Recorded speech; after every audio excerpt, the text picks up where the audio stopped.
자, 이제 의사표시입니다. 그 의사표시는 아까 두 개가 합쳐졌다 했죠. 의사와 표시, 효과사를 외부에 표시하는 행위, 이렇습니다.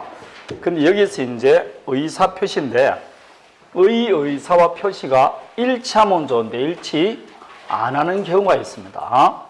이 의사와 표시가 일치하는 걸 표의자가 스스로 아는 경우도 있고 모르는 경우도 있어요. 예컨대 나는 지금 회사에 월급 인상을 요구하면서 내 의사는 월급 인상이에요. 그럼에도 불구하고 월급 인상해달라 하지 않고 사직서를 제출합니다. 내 의사와 다르게 표시된 겁니다. 이렇게 의사와 표시는 다르게 될 수가 있다. 그러면 그렇게 의사와 표시가 불일치할 때 크게 이론은 두 가지가 있어요. 그 의사와 표시가 불일치하는데 두 개가 합쳐졌다 했죠. 그게 어느 것이 주된 것이냐 따라서 의사를 주된 요소로 보는 주의를 의사주의라고 하고 표시를 주된 요소로 보는 주의를 표시주의라고 합니다. 그럼 의사주의에 따르면 내 의사와 다르게 표시된 것은 무조건 무효입니다. 그래서 의사주의에 따르면 의사와 표시가 불일치하면 무조건 무효가 됩니다.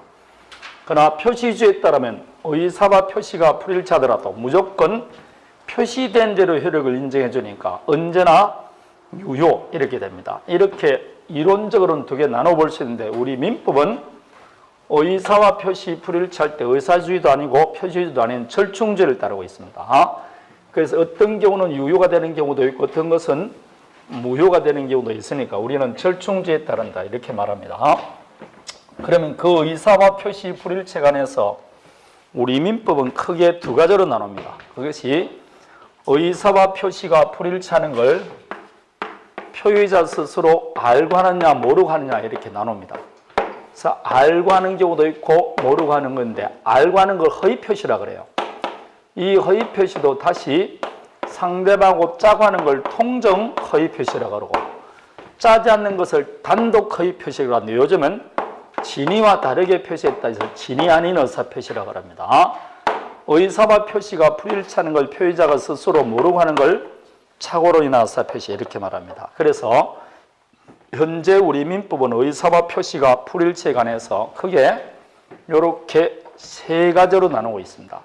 이게 전부 다 의사주의에 따르면 셋 다 무효일 것이고 표시주의에 따르면 셋 다 유효일 건데 우리는 무효가 되는 경우도 있고 유효가 되는 경우도 있으니까 절충주의에 따른다 이렇게 말합니다. 그래서 61페이지부터 들어갑니다. 의사와 표시 불일치에 관한 겁니다. 나머지는 그냥 이론이니까 이론만 그냥 한 번만 읽어보시면 됩니다. 자, 의사와 표시 불일치 첫 번째 알고 하는 것.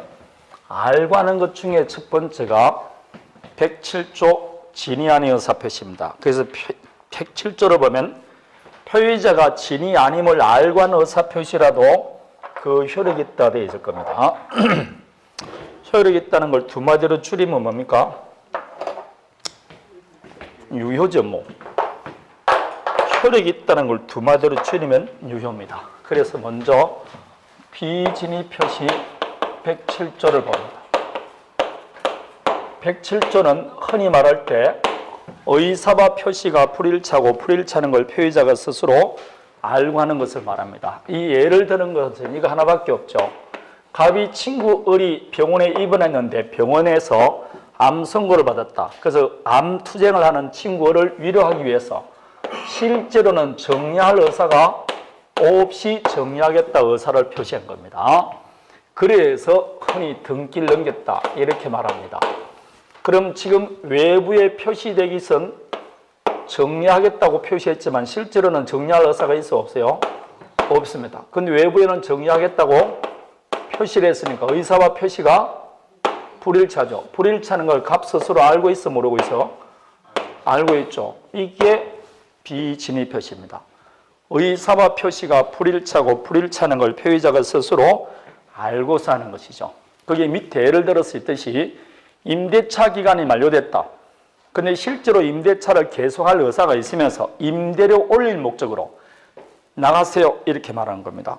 그럼 임대차 해지한다는 말을 했지만 실제로 해지할 의사가 있어 없어요? 없으면서 해지 통과하는 거. 그런 게 대표적인 비진의 표시인 겁니다. 그래서 요건은 따로 넣을 필요도 없죠. 의사 표시가 있고 의사와 표시가 불일치하고 불일치하는 걸 표의자가 스스로 알고 하는 겁니다. 이럴 때 왜 했는지 이유는 묻는다 묻지 않는다? 이유는 불문합니다. 그 요건은 따로 할 필요 없습니다. 이거는 그냥 이유 불문한다 하는데 여기서 하나 외울 거는 이거밖에 없죠. 진입니다. 진이 아닌 의사표시, 비진의 표시할 때 진이란 뭐냐? 진이란 특정 행위를 하고자 하는 표의자의 생각을 나타내는 것이지 표의자가 진정으로 마음속에 바라는 상을 뜻하는 것은 아니다. 그거는 반드시 기억해야 됩니다. 마음속에 바라는 것이 진의가 아닙니다. 특정한 행위를 하고자 하는 표의자의 생각을 나타내는 겁니다. 그래서 흔히 말하는 것이 자, 갑은 지금 자기 토지를 을에게 정리할 의사가 없었어요. 근데 정리를 했습니다. 왜 했느냐? 이 을이 갑에게 시퍼런 칼을 들이댄 겁니다. 강박한 겁니다. 이렇게 강박에 못 이겨서 정리하겠으면 비진의 표시다 아니다? 아닙니다. 왜냐? 강박에 의하여서나마 정리하기로 했습니까? 안 했습니까? 했죠. 그럼 정리사는 있다 없다? 있는 겁니다.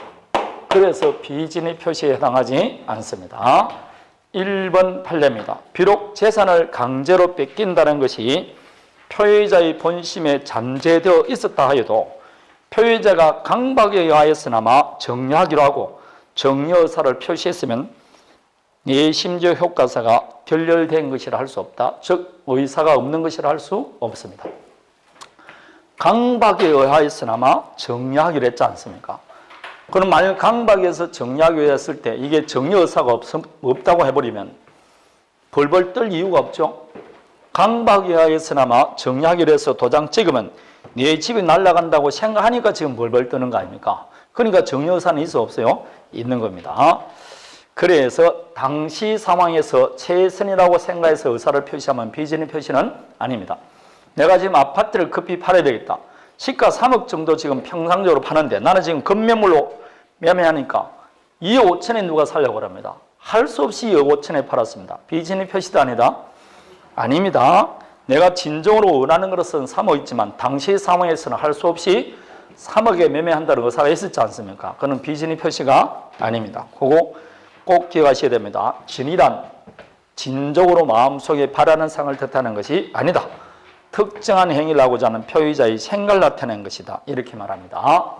자, 이게 요건입니다. 요건은 진이 하나만 외우면 되지 다른 거 외울 필요가 없어요. 자, 효과입니다. 효과는 당연히 원칙은 뭐라? 유효죠. 유효입니다. 유효라는 건 이 정력이학은 유효입니다. 왜 비진이 했느냐 이 말입니다. 유효다. 유효라는 것은 표시주의입니까? 의사주의입니까? 예? 표시주의죠. 그래서 표시주의에 가까운 철청주의다 이렇게 말하는 겁니다. 유효단 말은 요 정력이학이 유효니까 을 앞으로 된 등기도 뭐라고? 유효죠. 당연히 유효입니다. 그럼 을이 소유자니까 이 을이 다른 사람에게 처분하게 되면 이 병은 뭘 불문한다? 선악을 불문하고 유효하게 권리를 취득하는 거죠. 왜냐? 을이 소유자니까 아무 관계가 없습니다. 유효입니다. 비진이 함부로 하면 안 됩니다. 하면 날아간다 이 말입니다. 그러나 외적으로 무효가 될 수 있어요. 어떨 때 무효가 되느냐?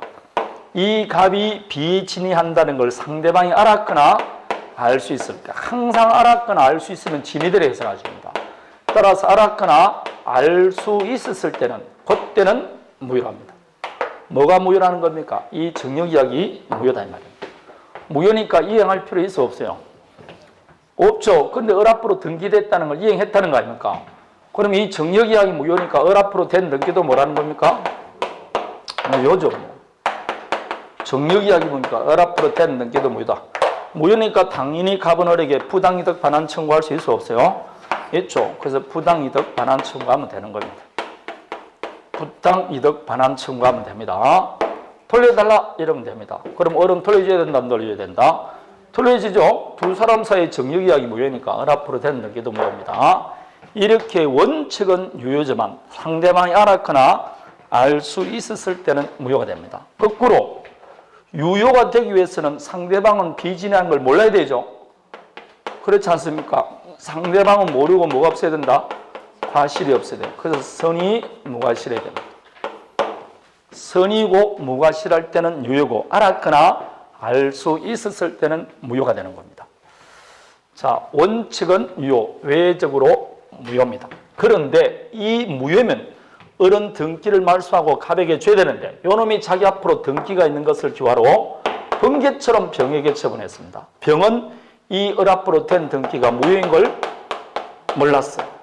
그럴 때 갑은 당신은 무효인 등기를 이어받았으므로 당신 앞으로 된 등기도 무효라고 병에게 주장할 수 있어 없어요?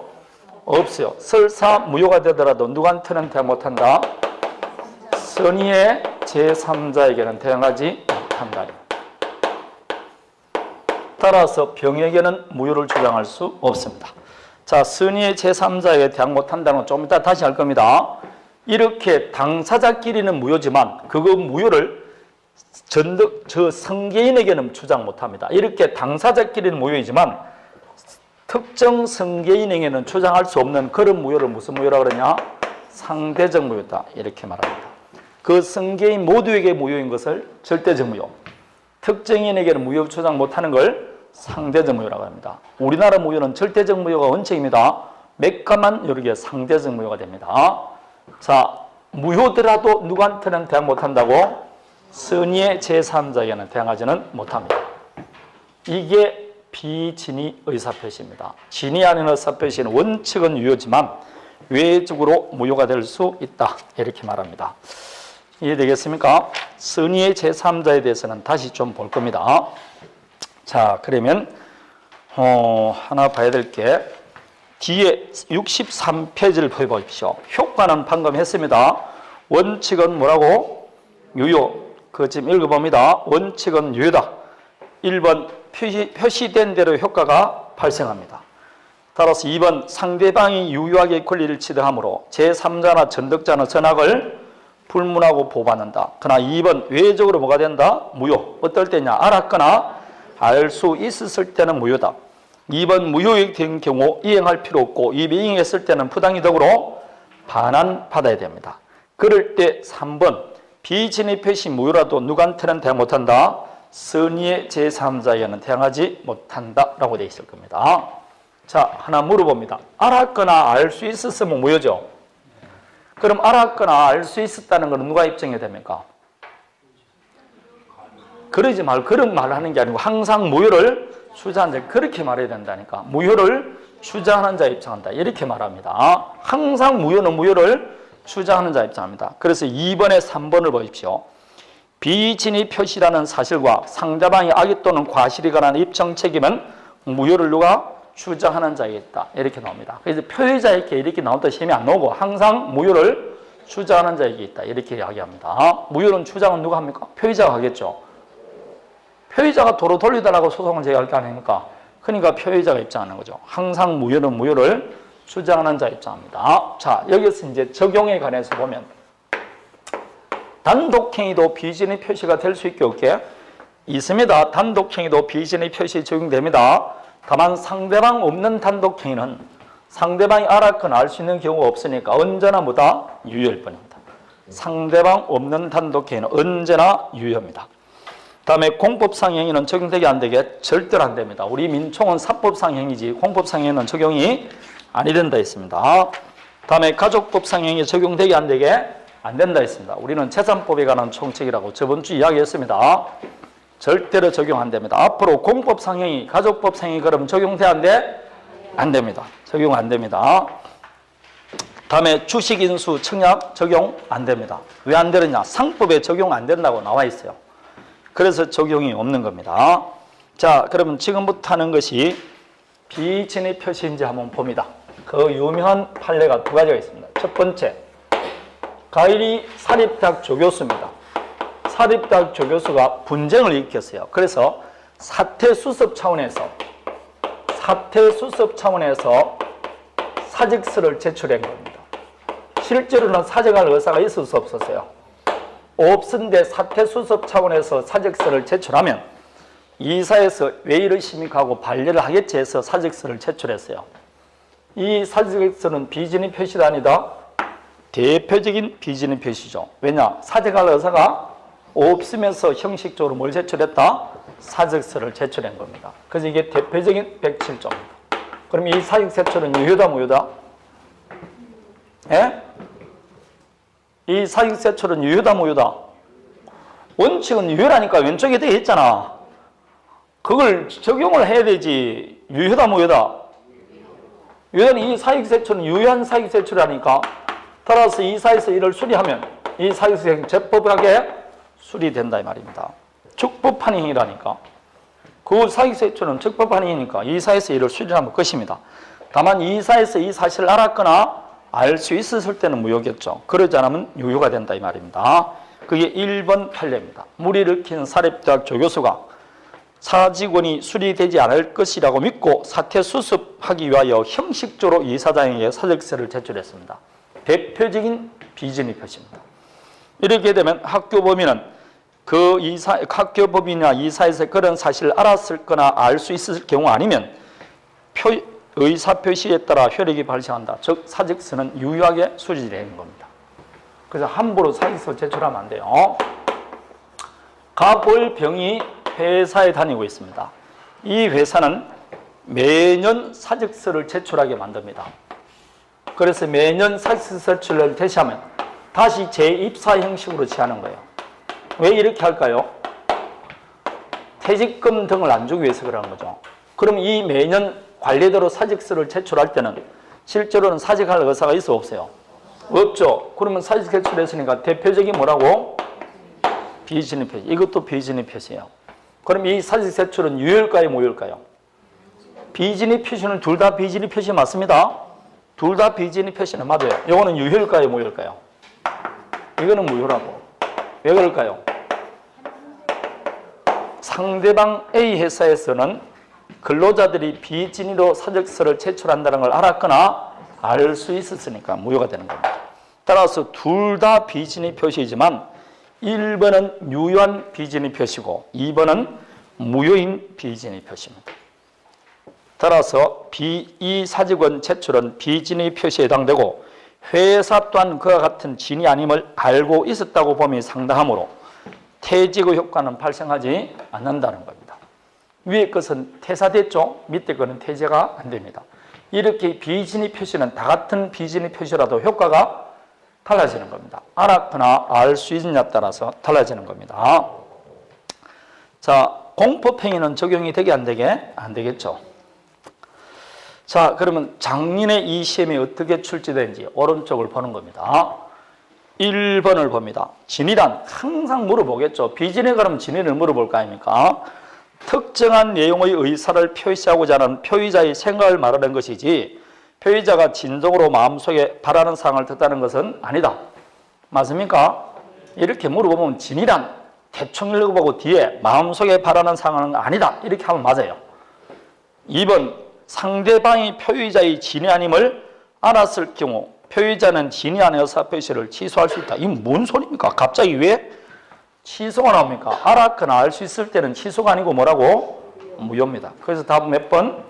2번입니다. 그냥 공짜로 죽이지 않습니까? 그냥 빵점 방지 처형으로 나온다. 그래도 틀립니다. 눈에 취소가 안 들어온 거죠. 시험장에 가보면. 알았거나 알 수 있으면 그냥 무효다. 뭐나 취소네. 취소나 무효나 그냥 넘어가자. 그러고 하면 틀리는 거죠. 그래서 원래 다시 보고 그러지 않습니까? 다음에 5번을 보십시오. 진위 아닌 의사표시는 상대방과 통정이 없다는 점에서 뭐가 틀린다? 통정 허위표시와 틀립니다. 다 같은 허위표시지만 상대방하고 짜고 하면 뭐라고? 통정 허위표시. 짜지 않고 하는 것은 비진의 표시. 그래 되는 겁니다. 다음에 4번의 두 번째 줄 보십시오. 누구한테는 대학 못한다? 선의의 제3자에게는 대학 못한다. 그렇게 나오는 겁니다. 별로 어렵지 않습니다. 자, 이게 진위 아닌 의사표시입니다. 다음에 108조 통정 허위표시입니다. 통정 허위표시는 방금 말했죠. 의사와 표시가 불일치하는 것은 뭐와 같다? 비진의 의사표시와 같아요. 그걸 스스로 아는 것도 뭐라고? 같아. 그런데 그 비진이 허위표시함에 대해서 상대방하고 뭐한다? 짜고 하는 겁니다. 이 짜고를 우리 민법에서는 뭐랬다? 통정하여 그리고 시험에 판례보면 통정하여도 나오고 상대방 양해하에 이렇게 나오기도 하고 상대방과 뭐하에 합의하에 이렇게 나오는 겁니다. 이게 통정 허위 표시입니다. 대표적인 겁니다. 자, 통정 허위 표시에서 사례가 두 가지가 나옵니다. 둘 중에 80% 나오는 게 지금 1번 판례입니다. 이건 뭐냐? 갑과 을 사이에 갑이 갖고 있던 아파트 매매 계약을 합니다. 근데 매매 계약을 하게 된 실상을 가만히 보면 이 갑이 채무자예요. 그런데 채권자가 강제 집행을 지금 하려고 그래요. 그럼 강제 집행 당하면 채무자 입장에서는 자기 부동산이 날아갈 것 같으니까 친구하고 짜고 가짜로 매매합니다. 가장 매매를 하는 겁니다. 그리고 친구 앞으로 뭐 한다? 등기를 딱 넘겨주는 거죠. 요게 뭐라고? 통정 허위 표시입니다. 가짜 매매함이죠. 지금 매매한다고 표시했지만 실제로 매매할 의사가 없으니까 의사와 표시가 불일치하고 불일치하는 걸 갑이 알아 몰라? 알죠. 그걸 믿어서 상대방하고 뭐 한다? 짜고 하는 겁니다. 이게 통정 허위 표시입니다. 대표적인 통정 허위 표시에 해당됩니다. 자, 요런 통정 허위 표시도 있는 반면 요런 통정 허위 표시도 있어요. 유형이 두 가지입니다. 갑과 을 사이에 아파트 정려 계약을 합니다. 실제로 정려를 하는 게 맞아요. 그런데 정려로 인해서 소유권 이전 등기해주면 정려세를 낼 것 같으니까 두 놈이 짜고 매매한 것처럼 등기를 넘겨줍니다. 그럼 실제로 외부인은 지금 매매한다고 했죠? 매매할 의사가 있어 없어요? 없잖아. 없음에 대해서 상대방하고 짜고 하니까 이게 가짜 매매를 하는 겁니다. 이때 가짜 매매를 하게 된 이유가 뭘 숨기기 위해서 한다? 정려를 숨기기 위해서. 이걸 은닉행위라고 말합니다. 통정 허위 표시 속에 통정 허위 표시 속에 당사자가 진정으로 할 다른 의사가 숨겨져 있는 경우 그 숨겨진 행위를 뭐라 그런다? 은닉행위라고 합니다. 뒤로 하나 넘겨보십시오. 은닉행위라고 나옵니다. 정려의 의사를 숨기고 매매를 가장하는 경우와 같이 허위 표시 속에 실제 다른 행위를 할 의사가 감추어진 경우 그 감추어진 행위를 말합니다. 이걸 은닉행위라고 그래요. 그럼 물어봅니다. 여기서는 정려계약이 통정허위 표시입니까? 매매계약이 통정허위 표시입니까? 그렇죠. 이 정려계약이 통정허위 표시가 아니고 여기 지금 뭐라고? 통정허위 표시입니다. 이 정려계약은 은닉행위입니다. 따라서 이 은닉행위, 정려계약은 유효계 무효계?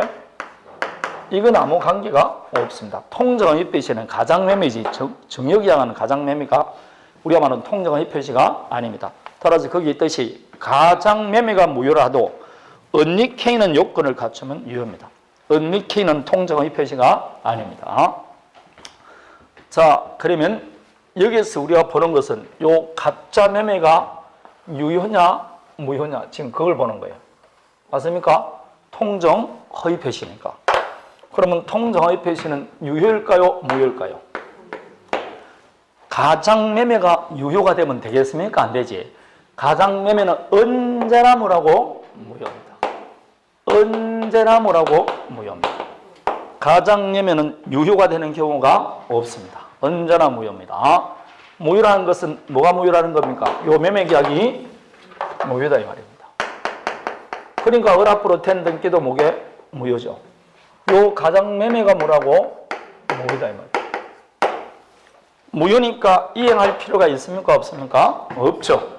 그래서 무효니까 첫 번째는 뭐 할 필요 없다? 이행하기 전에는 이행할 필요 없다. 문제는 이행했을 때입니다. 이행했을 때는 도로 돌려달라고 부당이득 반환 청구할 수 있게 없게? 예? 있습니다. 왜냐? 통정의 표시 자체가 반사회적 행위는 아닙니다. 만약 반사회적 행위에 해당되면 불법 원인급에 대해서 반환 못 받지 않습니까? 그러나 통정의 표시 자체는 뭐는 아니다? 반사회적 행위는 아닙니다. 따라서 불법 원인급여에 해당하지 않는다. 책 다 다시 읽어 드릴 겁니다. 이거 먼저 들어보세요. 자, 부당이득 반환 청구할 수 있다. 그럼 부당이득 반환 청구는 당연히 원물 반환의 원칙이죠. 을 앞으로 된 등기가 지금 무효지 않습니까? 무효니까 당연히 등기 말소해달라 할 수 있어 없어요? 그래서 시험에 갑은을에게 부당이득 반환 청구할 수 있다라고 나오기도 하고 갑은을에게 을 앞으로 된 등기 말소 청구할 수 있다 이렇게 나오기도 한다고. 그게 지금 뭐 하는 거라고? 부당이득 반환 청구하는 거라니까. 부당이득은 원물 반환의 원칙이니까. 그래서 갑은을에게 부당이득 반환 청구한다. 등기 말소 청구할 수 있다. 이렇게 말하는 겁니다. 이렇게 해서 도로 받아가면 끝입니다. 이제 부당이득 반환 받으면 됩니다. 자, 여기서 이 경우 요 갑이 가짜 매매하는 것은 누굴 해할 목적으로 하는 겁니까? 채권자를 해할 목적으로 하잖아.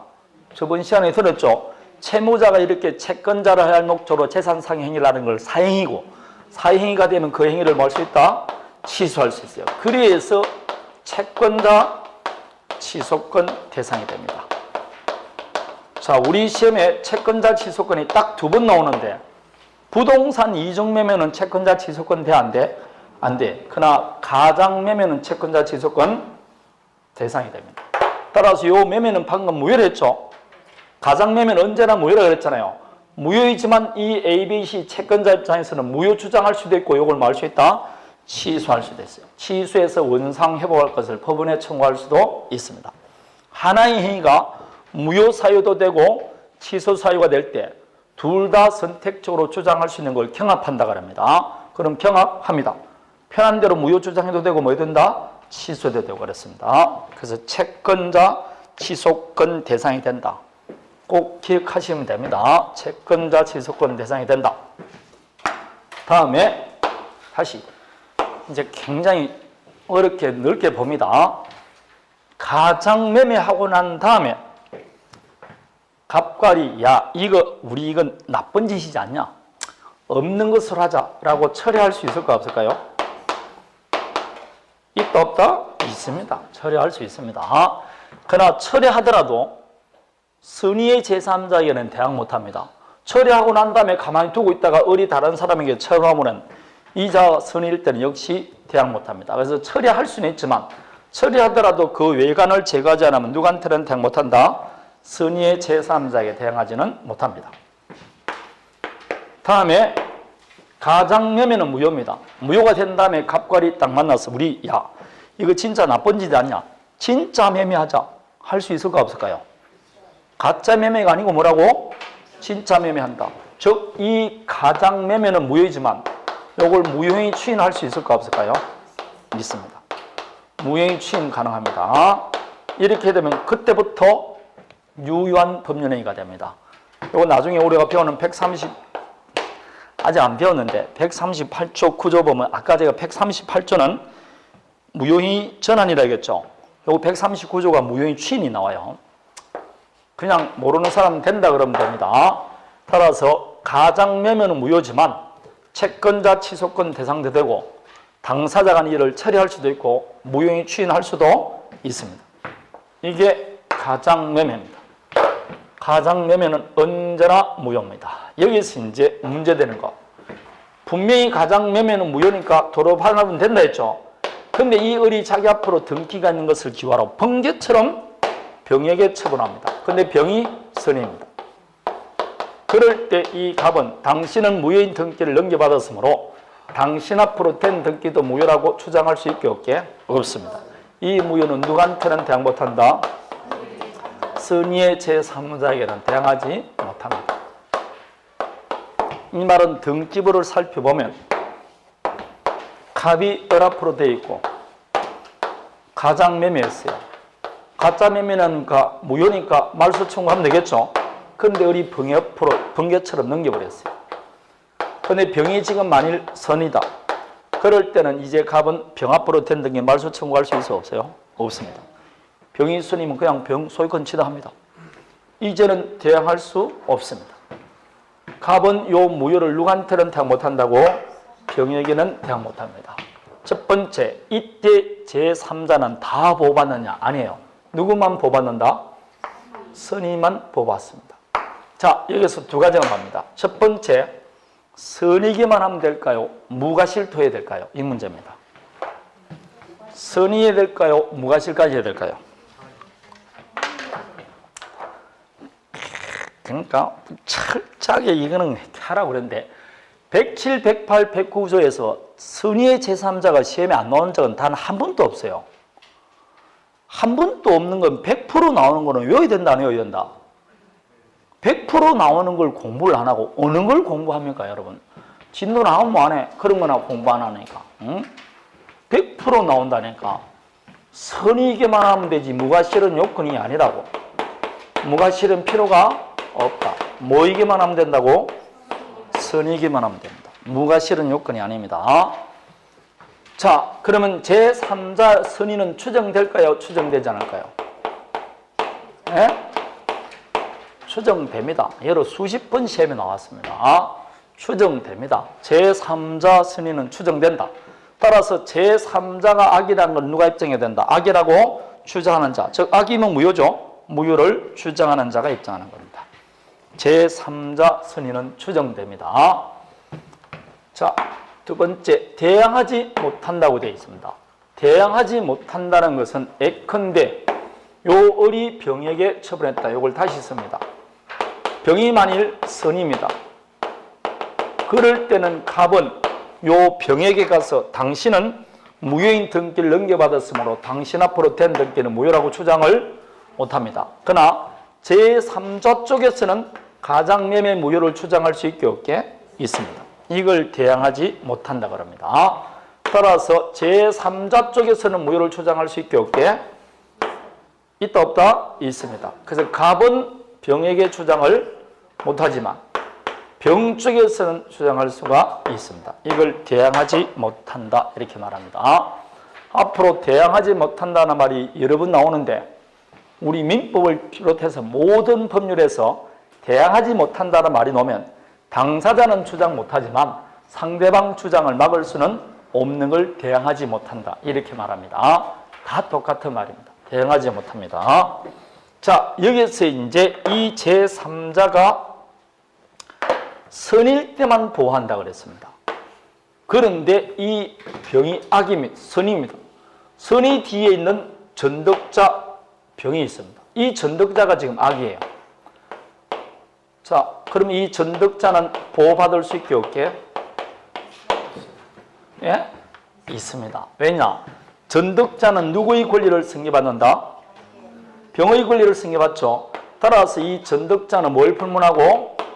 선악을 불문하고 보호받습니다. 선의의 제3자 뒤에 있는 전덕자는 선악을 불문하고 보호받습니다. 이걸 아주 유식하게 말해서 음폐물의 법칙이다 이렇게 말합니다. 음폐물의 법칙, 즉 선의의 제3자 뒤에 있으면 그걸 음폐물로 해서 뒤에 있으면 안심할 수 있다 그렇게 말합니다. 선의의 제3자 뒤에 있는 전덕자는 선악을 불문하고 보호받습니다. 자, 여기서 이제 제3자입니다. 제3자는 누굴 말하느냐 이 문제죠. 제3자란 요게 가장매매가 있다는 전자에서 여기는 지금 가짜매매가 통정의 표시 아닙니까? 그 통정의 표시가 있은 이후에 이게 있다는 전자에서 새롭게 이해관계 맺은 사람이 제3자입니다. 제3자는 지나가는 사람은 제3자가 아닙니다. 이 가장매매를 기초로 새롭게 이해관계 맺은 사람을 말합니다. 저게 말할 것 같으면 일단 을이 뭘 취득했다? 소유권 취득했으면 이 소유권 취득은 무효죠. 그렇지만 을이 소유자로 믿고 그 이후에 이해관계 맺은 사람이 뭐라고? 제3자입니다. 단 한 사람은 뺍니다. 포괄승계인 상속인은 제3자가 아니다? 아닙니다. 이런 사람이 제3자입니다. 자, 그러면 제3자를 이쪽에서 한번 예를 들어서 보면 갑과 사이에 가장매매를 했어요. 가장매매하고 나서 가장매수인 앞으로 등기가 됐어요. 이 등기된 이후에 매매를 해서 병이 소유권 취득했다. 이 사람은 제3자가 아니다? 제3자겠죠. 여기에 전세 들어왔습니다. 제3자가 아니다? 여기에 저당권 들어왔어요. 가압류 들어왔어요. 가등기 들어왔어요. 다 뭐라고? 제3자입니다. 새롭게 이해관계 맺었으니까 제3자입니다. 이해되겠습니까? 이렇게 이해관계 맺은 사람이 제3자입니다. 자, 그럼 이제 여기는 가짜 매매를 했는데 가짜로 저당권 설정했어요. 그래서 앞으로 가짜 저당권이 설정됐어요. 이 저당권이 경매가 됐어요. 제3자도 아니다. 예? 이 저당권에 의해서 경매받은 사람은 제3자입니까? 아닙니까? 이것도 의문이 듭니까? 예? 이 사람이 제3자가 아니면 여러분 도대체 누굴 제3자로 할 겁니까? 가짜 매매, 가짜 저당권이라니까. 그걸 가짜 저당권에 의해서 경매가 됐다니까. 그럼 이 사람 뭐라고? 제3자입니다. 꼭 매매만 그런 게 아니고 이런 사람도 제3자입니다. 자, 그럼 제3자에 관해서는 조금 더 하기 위해서 67페이지를 펴봅니다. 자, 통정의 표시 효과입니다. 1번 무효입니다. 그래서 언제나 무효입니다. 언제나 무효. 따라서 이행하기 전에는 이행할 필요 없고 이행했을 때는 반환받을 수 있습니다. 니은처럼 허위 표시 자체는 반사회적 행위가 아니므로 불법 원인급여에 해당하지 않는다. 따라서 이행했을 때는 부당이득 반환 청구할 수 있다. 다음에 2번 채권자 취소권 행사할 수 있다고 그랬습니다. 사행위 취소할 수 있습니다. 다음에 통정의 표시도 처리할 수 있다. 다만 처리해도 선의의 제3자에게 대항하려면 등기 등을 다 말소해야 된다, 안 해야 된다? 해야 됩니다. 처리하더라도 선의의 제3자에게 대항하지는 못한다 이 말입니다. 다음에 허위 표시 무효는 무효인이 추인할 수 있다. 무효인이 추인하면 그때부터 새로운 법률에 의한 것으로 봅니다. 다음에 3자에 대한 효과, 상대적 무효라 되어 있을 겁니다. 이런 무효를 상대적 무효로 아까 이야기했습니다. 그러면 허위 표시 무효는 선의의 제3자에게는 대항하지 못한다라고 되어 있을 겁니다. 그래서 예를 들어서 아까 쭉 나왔습니다. 디귿 제3자는 선의면 충분하고 무과실은 요건이 아니다. 2번 입증 책임 제3자 선의는 추정되므로 제3자 악의를 주장하는 자, 즉 무효를 주장하는 자가 입증해야 된다. 3번 대항하지 못한다. 대항하지 못한다는 건 주장 못한다는 것이다. 그러나 선의의 제3자가 무효를 주장할 수는 있다. 4번 제3자는 당사자와 포괄 승계인 유해이자로서 허위 표시에 의해서 새롭게 이해관계 맺은 사람을 말한다. 전득자 선의의 제3자로부터 다시 전득한 자는 제3자로부터 권리를 승계받으므로 전득 시 악이라도 대항 못한다. 즉 전득자는 선악을 불문하고 보호받을 수 있습니다. 69페이지입니다. 적어도 3, 4월 달에 맞춰지면 요게 방금 있는 제3자에 관해서는 10번 정도는 읽어야 돼. 왜냐? 조금 전에 107자 할 때도 좀 선의의 제3자에게 대항할 수 없다 했죠. 그걸 요거에서 지금 이거로 다 대체한 겁니다. 아까 따로 설명 안 했잖아요. 이거라니까. 여기서도 나올 수 있죠. 차고도 나올 수 없어요. 차고도 선의의 제3자에게 대항 못해. 다음에 조금 있다가 사기 강박도 선의의 제3자에게 대항할 수 있어 없어요? 없어요. 거기 다 어느 쪽에 나오든 이게 나오게 돼 있다고. 그냥 확실히 완벽하게 알고 있어야 돼요. 다음에 69페이지. 그게 제3자에 해당하느냐 안 하느냐. 제3자에 해당하는지 보십시오. 부동산 가장매매 매수인으로부터 다시 부동산을 뭐해서 전득해서 소유권 취득하거나 그 부동산의 저당권이나 가등기 취득한 자, 아까 이야기했죠? 여기 다시 뭐한 사람? 소유권, 저당권, 가압류, 가등기 한 사람, 이런 사람이 다 제3자라 이 말입니다. 다음에 2번 가장매매 목적물에 가압류한 채권자, 아까 이야기했잖아요. 가등기, 가압류, 압류 등기한 사람 다 제3자입니다. 디귿 아까 가짜 저당권 설정해서 그 저당권 실행돼서 뭐했다? 경락받은 사람 아닙니까?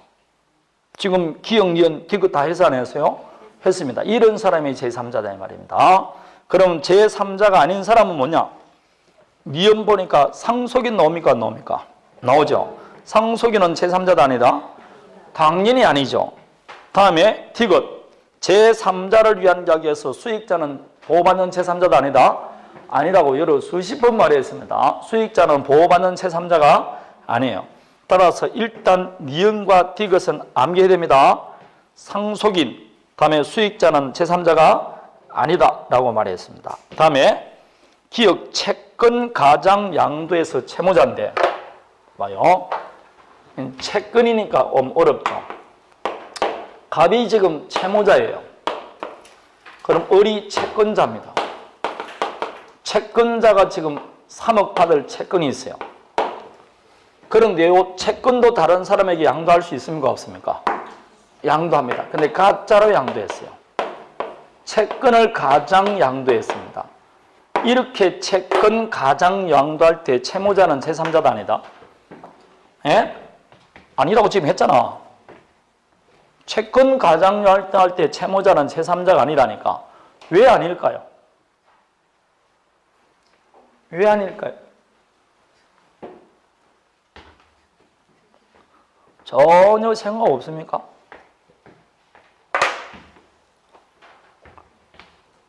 제3자라는 것은 통정 허위 표시한 다음에 그것이 있다는 전자에서 새롭게 이해관계를 맺었다 했는데 가장 매매하고 난 다음에 이 사람이 진짜 채권자인 줄 알고 무슨 압류 등기해야 되는데 이 채무자는 가장 양도하기 전부터 있었던 사람이잖아.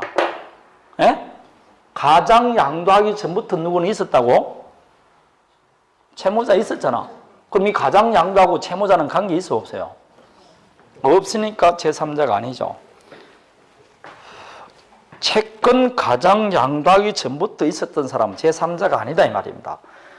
그 가장 양도한 다음에 새롭게 이해관계 맺은 사람만 제3자다 이 말입니다.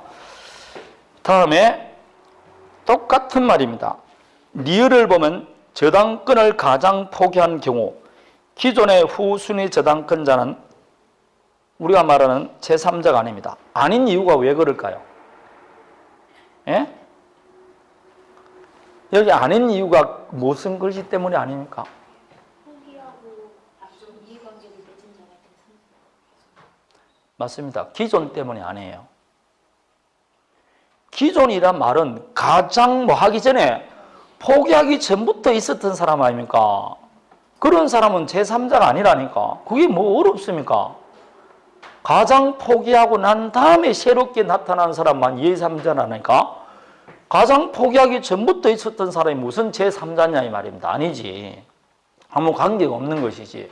거기에 기존자 붙었잖아. 기존자. 그러니까 제3자가 아닌 것이지.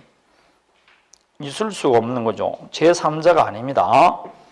자, 다음에 갑과 을 사이에 가짜 매매했어요. 을 앞으로 등기가 되었어요. 여기 새로 등기한 사람은 제3자가 맞는데 요 을에게 통소에 돈을 빌려준 채권자가 있어요. 근데 이 사람은 그냥 일반 채권자입니다. 즉 이 부동산에 저당권 등기했다든지 전세권 등기하자면 그냥 돈 빌려준 사람이에요. 이 사람은 제3자도 아니다? 아닙니다. 왜 아니냐고? 이 병과 부동산하고 관계 있어 없어요 지금?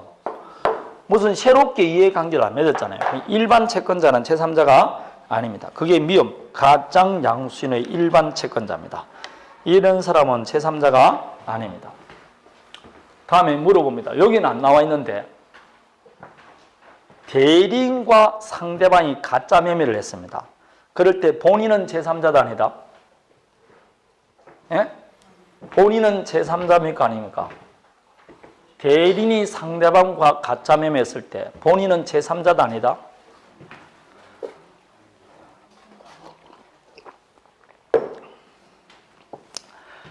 본인은 계약의 당사자인데 무슨 제3자입니까? 매도인 갑의 개인 을인데 매도인이 갑인데 어떻게 본인이 제3자냐고. 본인은 당사자지. 따라서 본인은 제3자도 아니다? 아닙니다. 그 대리할 때 했어요. 대리는 대리인과 상대방과 거래할 때 본인은 당사자지 뭐가 아니다고? 제3자가 아닙니다. 그래서 상대방이 대리인으로부터 사기 강박을 당하면 본인의 선악과 관계없이 취소할 수 있고 본인은 보호받는 제3자가 아닙니다. 어떻게 본인이 제3자가 됩니까? 계약의 당사자지. 대리행위할 때 본인은 당사자다 제3자다? 당사자입니다. 그래서 절대로 제3자가 아닙니다. 그래서 제3자인지 아닌지 물어보면 항상 두 개가 들어갑니다. 첫 번째, 제3자를 위한 계약에서 수익자는 제3자가 아니다. 두 번째, 대리인과 상대방과 거래할 때 본인은 제3자가 아니다. 그 두 개가 제일 많이 시험에 나옵니다. 그 두 개가 제일 많이 나옵니다. 그래서 뒤로 넘겨보면 26회에 나왔던 문제, 선의의 제3자에 해당하는 자를 고르라 되어 있을 겁니다. 거기에 보면 디귿 보십시오. 대리인의 통정 하위 표시에서 본인 되어 있어요. 본인은 제3자도 아니다? 아닙니다. 리얼 보면 통정 하위 표시에서 체결된 제3자를 위한 계약에서 제3자입니다. 이 두 사람은 제3자가 아니에요. 제일 많이 나옵니다. 어떻게 하든 제3자를 물어보면 이 두 사람은 들어가게 되어 있어요. 이 두 사람은 제3자가 아닙니다. 수익자, 제3자를 위한 계약에서 수익자, 다음에 대리인에서 본인, 이 두 사람은 보호받는 제3자가 아닙니다. 그러나 기업범은 채권을 감유했고 미연범은 전세권의 저당권 설정받았죠. 다 제3자입니다. 가짜로 설정된 채권을 감유하고 가짜로 설정된 전세권에 다시 저당권이라는 이해관계를 맺었으니까 제3자겠죠. 이런 것들입니다. 너무 여러분 어렵게 생각하지 말고 그냥 가짜 매매가 있을 때는 그 매매가 진짜 매매인 줄 알고 새롭게 이해관계 맺은 사람이 뭐라고? 제3자예요. 가장 매매하기 전부터 있었던 사람은 제3자가 아니고 그게 진짜 매매라는 전자에서 새롭게 이해관계 맺은 사람이 제3자가 되는 겁니다. 자, 적용 범위는 시험 문제 단독행위는 적용 없다 그러면 큰일 납니다. 단독행위도 적용됩니다. 상대방 있는 단독행위는 적용됩니다. 상대방 없는 단독행위는 적용이 안 됩니다. 그냥 아무 말 없이 단독행위 적용 없다 그러면 틀려요. 가족법상행위, 소송행위, 공법행위는 적용된다 안 된다? 아니 됩니다. 항상 그거는 적용 없습니다. 그냥 우리 민법 총칙 자체가 적용이 안 되는 겁니다. 그 세 가지는. 자, 여기까지가 통정 허위 표시인데 여기서 이제 하나 이쪽에 가봅니다. 같은 통정 허위 표시인데 요거는 좀 다릅니다. 유형이 2번인데 방금 가장매매는 무효라 그랬죠. 그러나 정효는 뭐라고? 유효입니다. 그럼 등기부를 살펴보면 지금 어떻게 되어 있느냐? 갑이 소유자고 지금 을앞으로 등기가 넘어와 있어요. 등기 원인이 뭐로 되어 있다? 매매로 되어 있어요. 그런데 지금 이 가장매매가 무효지 않습니까? 그럼 무효니까 엄밀히 말하면 을앞으로 된 등기는 무효 등기죠. 그럼 등기를 말소해야 됩니다. 그렇지만 말소의 과정이 다시 을에게 등기해줘야 된다, 안 해줘야 된다? 왜냐하면 정역이양은 유효니까. 그럼 결국은 이 을앞으로 된 등기는 실제법상 소유자는 누가 맞아요? 을이 맞는데 뭐만 지금 틀려 있습니까? 등기 원인만 잘못됐죠. 그럴 때 판례는 실체적 권리관계와 일치하면 등기 자체는 무조건 유효로 봅니다. 따라서 이때는 가장매매는 무효고 등기도 무효죠. 그러나 이때는 등기는 뭐라고? 유효입니다. 묘하게 그렇게 말합니다. 따라서 갑은 을에게 등기 말소 청구할 수 있게 없게? 못해요. 안 됩니다. 이 을 앞으로 뒤에 있는 병은 뭘 불문한다? 선악을 불문하고 유효하게 권리를 취득합니다. 여기는 뭐만 보호받는데? 여기는 선악을 불문합니다. 완전히 달라집니다. 이게 유형이입니다. 가짜 매매입니다. 실제로는 정념에서 등기 원인은 뭐라 썼다고? 매매. 그래도 실체적 권리관계와 일치하면 등기 자체는 무조건 유효로 봅니다. 그게 판례입니다. 판례는 실체적 권리관계와 일치하면 등기 자체는 무조건 뭐로 본다? 유효로 봅니다. 실체적 권리관계와 일치하면 등기는 유효로 봅니다. 그게 판례의 내용입니다. 209페이지를 펴보십시오.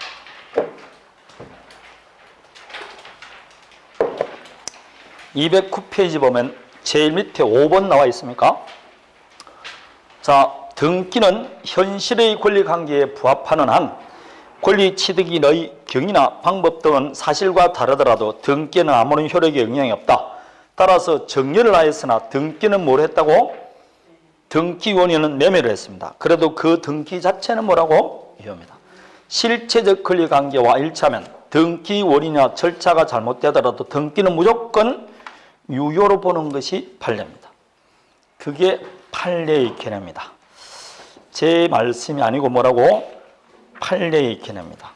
그래서 완전히 달라집니다. 조금 전에는 등기 자체도 무효니까 부당이득 반환 청구할 수 있었죠. 지금 여기는 부당이득 반환 청구할 수 있어 없어요? 없습니다. 이 을앞으로 된 등기 자체는 유효입니다. 그래서 우리 시험에 사령 문제가 나오면 요게 8번 나오면 요게 1번, 2번 정도 나옵니다. 항상 가장매매가 먼저 나오는데 요게 나올 수 있습니다. 요게 나오면 등기는 뭐라고? 유효로 해가지고 무효로 그러면 안 돼요. 가장매매는 무효지만 등기는 그래서 병원 선악을 불문하고 보았습니다. 이게 유형 2가지입니다. 사령 문제 나중에 우리가 풀 때 이 2가지를 가지고 계속 듭니다. 다 같은 통정의 표시라도 효과가 달라지는 케이스입니다. 자, 여기까지가 통정 하위 표시입니다. 자, 그럼 이제 차고 사기강박대랍니다. 좀 쉬었다 합니다.